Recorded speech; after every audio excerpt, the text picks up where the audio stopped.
Okay, so the first thing we're going to do is have a look at this little bit of reading about John Stubbs. So take a minute, pause and actually read. Okay, so Stubbs is a famous pamphleteer, okay, so he is going to be writing lots and lots of pamphlets at the time. This one is the one that's going to make him famous. It's writing about how much he opposes the marriage to the Duke of Anjou, a French Catholic. Now, Stubbs is a Puritan, so this is where we're starting to see some of that more open opposition against Elizabeth, against her settlement, against some of the things that she's trying to put in place in the country. Now, the thing that this pamphlet is actually arguing is that Elizabeth is too old to have children, okay, so she doesn't need to get married. Now, if we think back to those portraits of Elizabeth, if we think back to actually what it was Elizabeth was trying to present herself as to the English people and to the other people that she wanted to have these negotiations with, these alliances with, she wanted to be that symbol of femininity. She wanted to be that symbol of virtue and purity, okay, this whole image of the Virgin Queen. Now, this critique by Stubbs is going to be completely stripping that back from her.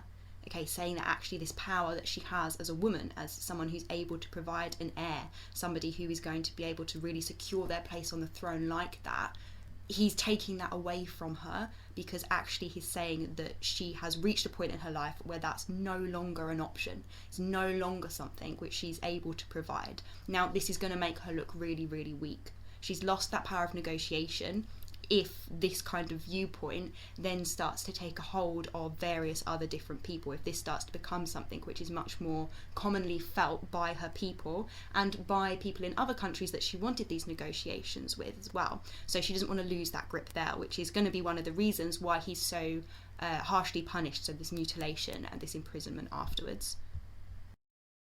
Okay, so why did Elizabeth choose to compromise on religion? That's what we're going to be focusing on now. So if we think of the three different religions that we've got in the country at the time, so we've got Catholicism, we've got Protestantism, and we've got Puritanism. So you need to remember that Puritanism is that extreme branch of Protestantism. So fundamentally, lots of the beliefs are going to be similar, but they're going to be pushing for that extra step further. Now, if we look at the screen here, there's lots of examples of the kinds of things that were opposed by these three different groups.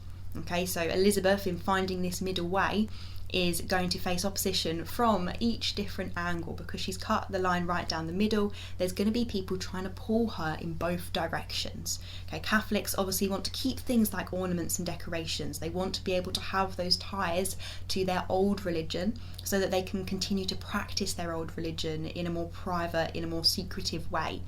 But people like Puritans, they're not going to want bishops anymore, because that is a sign of the Catholic Church. It's a sign of the Catholic hierarchy, and actually that means that you are still not completing your reformation of the church. Your church is still fundamentally Catholic by having those things in there.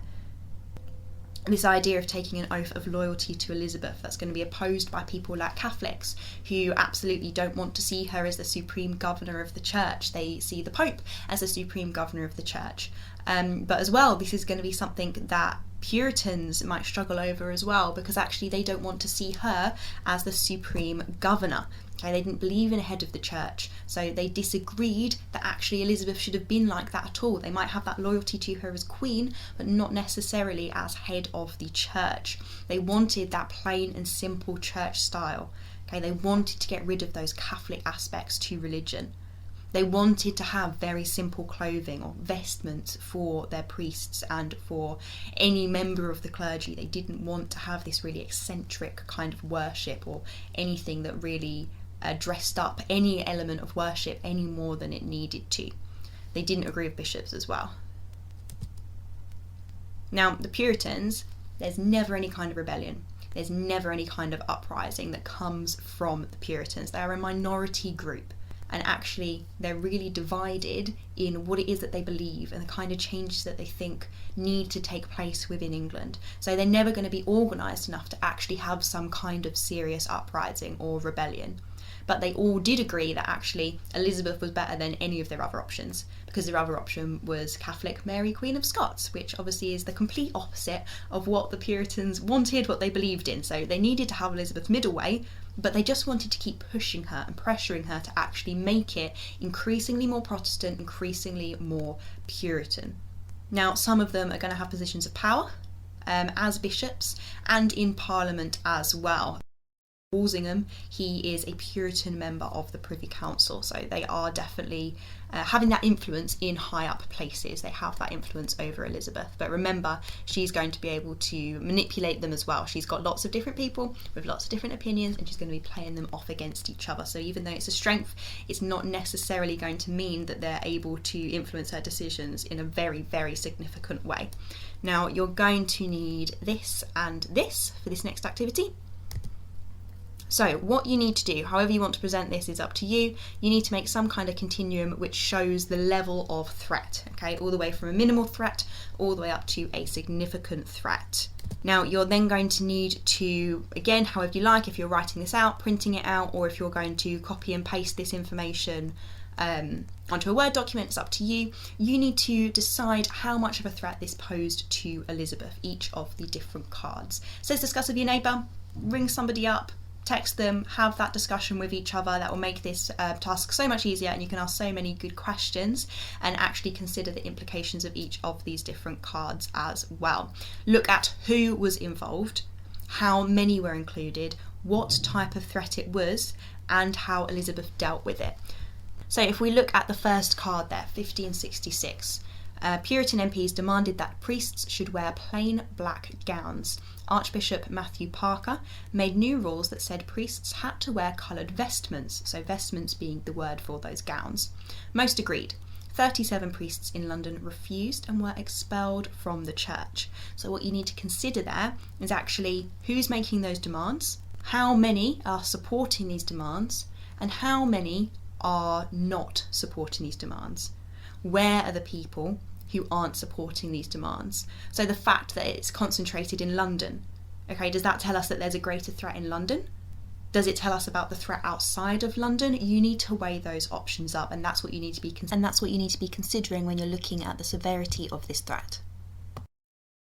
Okay, so once you've done that, you're going to do the exact same thing, but you're going to look at Catholic opposition instead. So you're going to need these cards for this activity.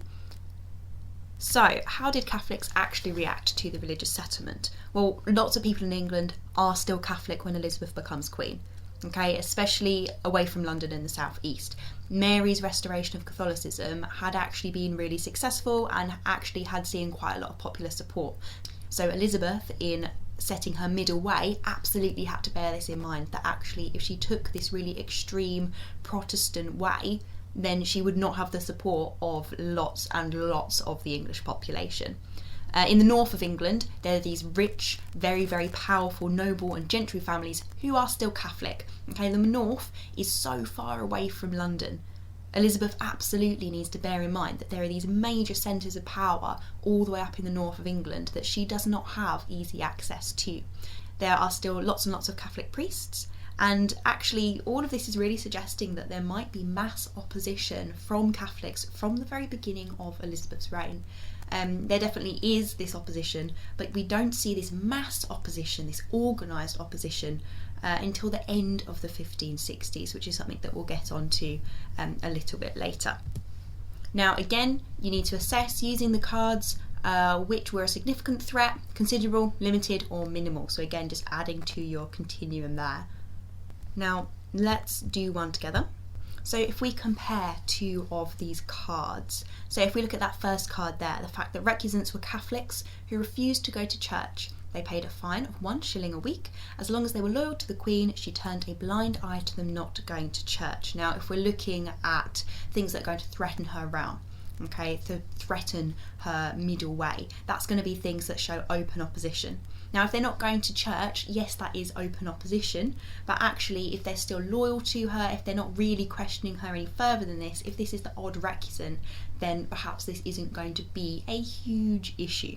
Eventually they're not going to be able to keep paying the fines unless they're very, very wealthy. So for the common people in England, this is not going to be a very big deal. That being said, if you could afford a shilling a week to not go to church, so if you were one of these wealthy Catholic families, then actually that's not going to be much skin off your back to actually stop going to church. That's where those issues are going to start to crop up. So that's then up to you to decide, actually, how severe is this threat? Is this more of a threat from certain groups within the country, so from wealthier groups, than others?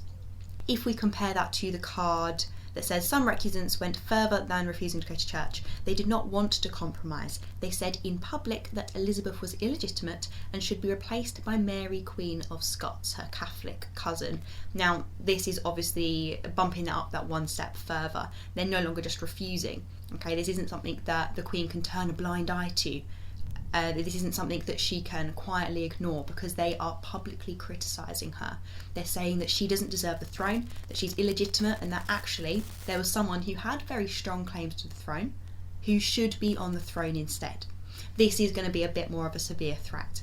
You just need to go through the rest of these cards and you need to decide exactly how much of a threat each were. Again, I recommend.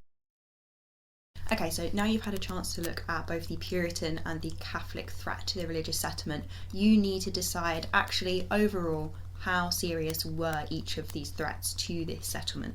So I'd literally just write a sentence that says the Puritan threat overall was limited or considerable or whatever you think it is. Do that for both the Puritan and the Catholic threat. Now, once you've done that, you need to have a look at this question here. So Catholics were a bigger threat to the religious settlement. Why? Okay, so it's a fact they were a bigger threat, but you need to tell me why it was that they were a bigger threat. So you need to write a paragraph which explains and analyses this. Why or what meant that Elizabeth was still facing these religious problems by 1570. And there's some sentence starters to help you with that too. And once you've done that, that means that you'll be done with the first part of this week. So well